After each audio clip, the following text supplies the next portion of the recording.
Hello everyone, can you hear me okay? Yeah. Awesome. Well, I'm Chris.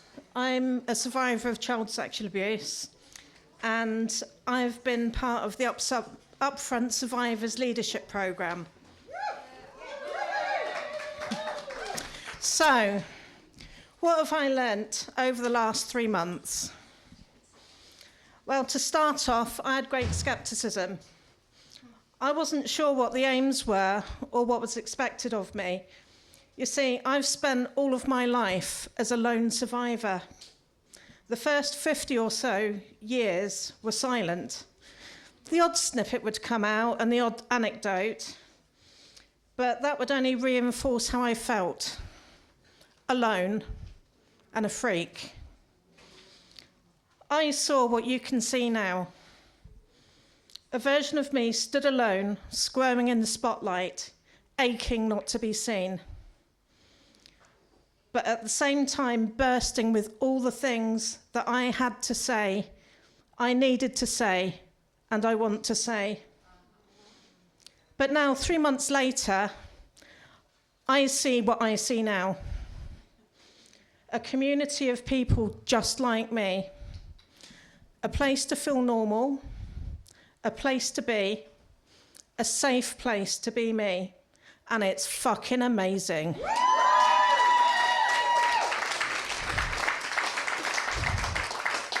At times, it's been emotive and overwhelming, but incredibly empowering.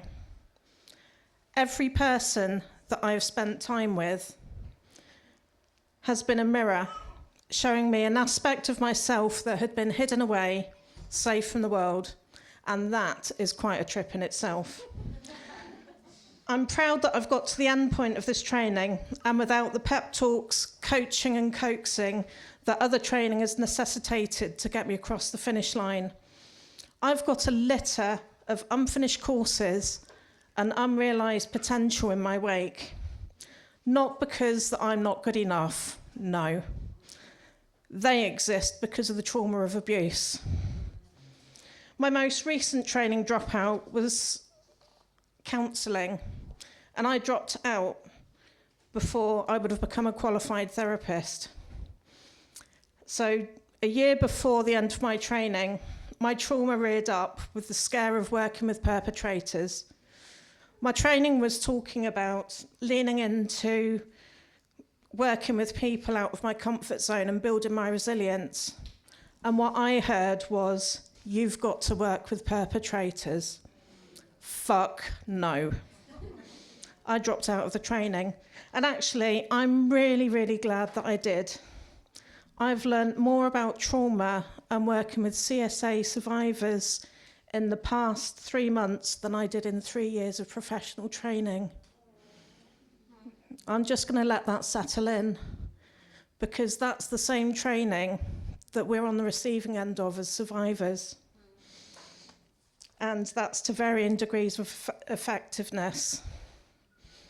The programme has given me voice and connection, and I didn't know that that existed.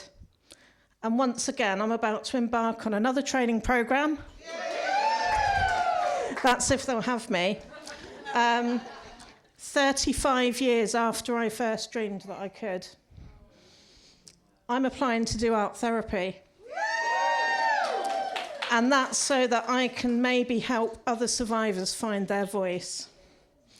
So right now, I'd like to invite you all to pledge with me. So I would like to pledge for all the survivors who've gone before, for all the survivors that are in the room, and for all of those who come after us. Let's break the silence together.